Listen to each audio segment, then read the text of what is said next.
আজকে আমি আপনাদেরকে দেখাবো ভেজ মোমো কিভাবে বানাতে হয়। আর এটা আমি ভেজ মোমো কিভাবে বানাইছি এটা দেখুন। আর খেতেও দারুণ টেস্ট হয়। এটা বানাইতে একদম সহজ, খেতেও দারুণ টেস্ট। আর যাদের চিকেন খাওয়ার কোনো ইচ্ছা না থাকে তারা এভাবে ভেজ মোমো বানায় খাইতে পারেন। তার জন্য আমি একটা বাঁধাকপি ফার্স্ট টুকরো টুকরো করে কেটে নিব। বাঁধাকপিগুলো কেটে ওইগুলো আমি একটা চপার মেশিনে চপ করে নিব। আপনারা চাইলে হাত দিয়ে কুচু করে কাটতে পারেন, কিন্তু চপার মেশিনে করলে ওইটা ভালো হয়। আর এরকম চপার মেশিন সচরাচর সবার বাড়িতেই থাকে।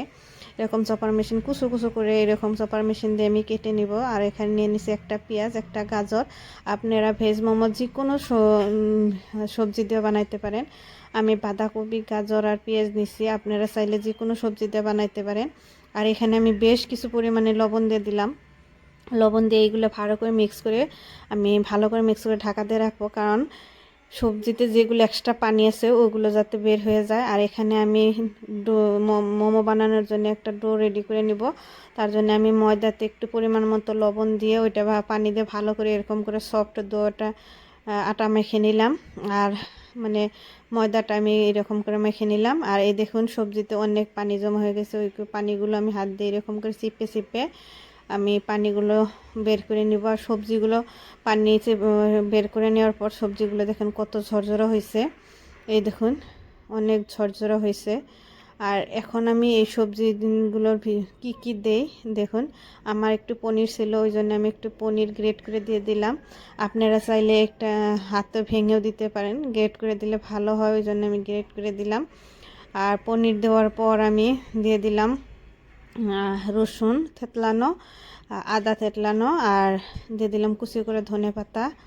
আর একটু গুঁড়া মশলা ব্যবহার করবো, একটু পরিমাণে লবণ দিলাম, কারণ সবজিতে আগেও লবণ দেওয়া আছে কিন্তু লবণের পরিমাণ একটু কম, ওই জন্য লবণ দিলাম গোলমরিচ আধা চা চামচ, আর দিলাম আধা চা চামচ শুকনো লঙ্কার গুঁড়া, আধা চা চামচ জিরার গুঁড়া। এগুলো দিয়ে ভালো করে এখন মিক্স করে নিব। সবজি আর মশলাগুলো ভালো করে মিক্স করে নিব। মিক্স করে নেওয়ার পর আমি মোমোটা কীভাবে বানাই ওইটা দেখুন। আমার সবজিটা মিক্স হয়ে গেছে। মিক্স করা দেখুন, দেখতে কত সুন্দর হয়েছে। এই দেখুন আমার ডোটা একদম সফট হয়ে আছে। এটা আমি ডোটা একটু রেস্টে রেখে দিয়েছিলাম। এখন আমি এগুলো এরকম করে লম্বা লম্বা করে ছোট ছোট করে কেটে নিব। আপনারা এরকম করে আগে লম্বা একটা লাচ্ছি বানিয়ে নেবেন, নিয়ে ওইটা আপনারা এরকম করে চাকু দিয়ে বা অন্য কিছু দিয়ে এরকম ছোটো ছোটো করে কেটে নেবেন। এরকম করে ছোটো ছোটো করে কেটে নিলে মোমোগুলো সবগুলো একই সাইজের হয়। আর মানে সম পরিমাণের, দেখতে সম পরিমাণের হয়, ওই জন্য আমি এরকম করে কেটে নিলাম। আর এগুলো আমি এরকম হাত দিয়ে এখন গোল গোল করে গোল বল শেপ করে নিব। সবগুলো এরকম করে বল শেপ করে নেওয়ার পর আমি ওইগুলো বেলে নিব। বেলে নেওয়ার পর আমি মোমোটা কিভাবে বানাই আপনারা দেখুন। এগুলো দেখুন আমার বল শেপ করা হয়ে গেছে। এখন আমি এগুলো একটু হালকা শুকনা আটা লাগিয়ে এগুলো আমি বেলে নিব। আর একদম পাতলা পাতলা বেলবেন, চেষ্টা করবেন যত পাতলা বেলা যায় অত পাতলা বেলার চেষ্টা করবেন, কারণ যত পাতলা বেলবেন মোমোটা অত খেতে টেস্ট হয় আর মোমোটা দেখতে সুন্দর হয়। আর মোটা হইলে মোমোটা খেতেও ভালো লাগে না আর দেখতেও ভালো লাগে না, ওই জন্য একদম পাতলা যতটুক পারেন আপনারা পাতলা করার চেষ্টা করবেন। দেখুন একদম পাতলা পাতলা করে এরকম করে বেলে নিব। এখন আমি মোমোটা কিভাবে বানাই ওটা দেখুন। আমি ফার্স্ট একদম ইজি একটা পদ্ধতি দেখাই দেব।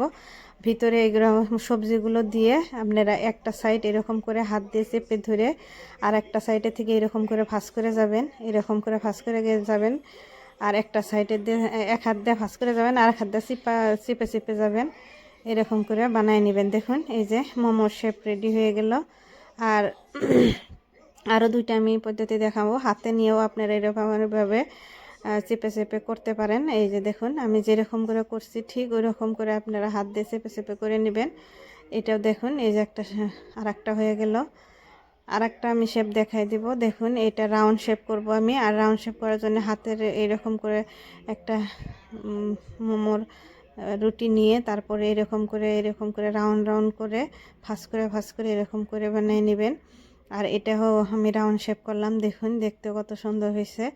আর আপনারা যদি আমার ভিডিওগুলো দেখে ভালো লাগে প্লিজ আমার চ্যানেলটাকে সাবস্ক্রাইব করবেন যারা সাবস্ক্রাইব করেন নাই, আর আমার ভিডিওটাকে লাইক দিবেন, কমেন্ট করবেন।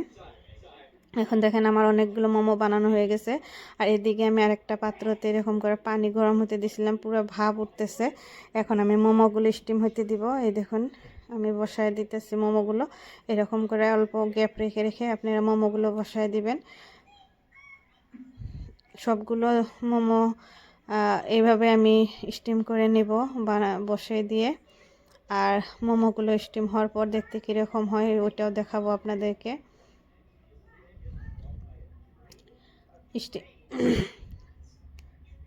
দেখুন এই যে স্টিম হওয়ার পর মোমোগুলো দেখতে এরকম হয়েছে।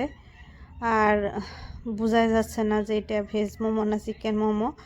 আর সেম একই পদ্ধতিতে চিকেন মোমো হয়, কিন্তু দেখুন আমার মোমোগুলো নামিয়ে নিছি, দেখতে কত সুন্দর হয়েছে। আর খেতেও অনেক দারুণ টেস্ট। আপনারা এইভাবে ভেজ মোমো বানিয়ে খায় দেখবেন, আশা করি ভালো লাগবে।